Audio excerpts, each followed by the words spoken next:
L'hypertension artérielle est une maladie non transmissible qui se définit par l'élévation de la pression artérielle. Et la pression artérielle, c'est la force avec laquelle le sang sort du cœur et qui s'exerce sur les artères. Toute personne qui a 13,8 ou en dessous a une tension normale. Dès que vous êtes au-dessus, vous avez une tension anormale.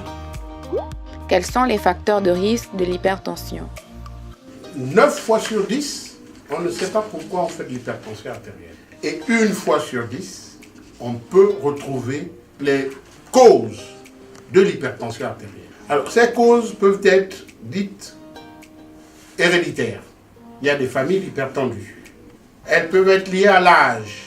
Plus on prend de l'âge, plus on peut faire de l'hypertension. Attention, tous les vieux ne sont pas hypertendus, mais avec l'âge, on peut développer l'hypertension. Et puis, vous avez les causes dites comportementales, c'est-à-dire le mode de vie, le stress. Quels sont les symptômes de l'hypertension? Dans la majorité des cas, l'hypertension artérielle est asymptomatique. Mais il y a des symptômes qui peuvent vous faire évoquer l'hypertension artérielle. Ces symptômes sont essentiellement les maux de tête, les bourdonnements d'oreilles, les vertiges, les palpitations, l'essoufflement à l'effort pour des efforts qu'on avait l'habitude de faire, les troubles visuels. Comment savoir si je suis hypertendu? Seul le dépistage permet de savoir si on est hypertendu ou non. Quelles sont les complications de l'hypertension? Vous avez entendu parler de l'AVC. L'AVC, c'est un acronyme qui veut dire accident vasculaire cérébral. Il se manifeste essentiellement par la paralysie de la moitié d'un corps. Mais on peut ici également avoir la paralysie de la face, des difficultés à parler, le coma. Quelqu'un qui rentre dans le coma parce qu'il a fait une forte pression artérielle. Vous avez également ce qu'on appelle la crise cardiaque. Le terme technique, c'est infarctus du myocarde. Vous avez l'étouffement. Vous avez également une complication au niveau des membres inférieurs. Ça s'appelle l'artérite, c'est-à-dire vous avez les artères qui ne conduisent plus le sang au niveau des membres inférieurs. Ben, vous risquez de ne plus pouvoir bien marcher. Et puis au niveau des yeux, vous avez la cécité.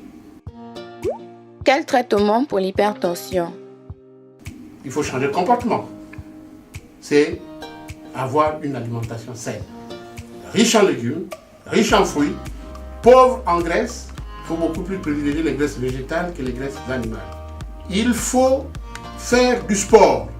Il faut faire 30 à 45 minutes de sport 3 fois par semaine au moins. Il faut perdre du poids, il faut limiter l'alcool, il faut arrêter impérativement le tabac. Donc le stress, il faut essayer de le gérer. Comment prévenir l'hypertension artérielle? Il faut éviter la sédentarité. Il faut que les jeunes mangent sainement. Les légumes, c'est bon. Le poisson coûte cher de temps en temps, mais il faut. La viande, il ne faut pas en manger beaucoup, il faut en manger de manière correcte, mais il faut éviter le gras. Et puis surtout, il faut promouvoir le sport chez les enfants.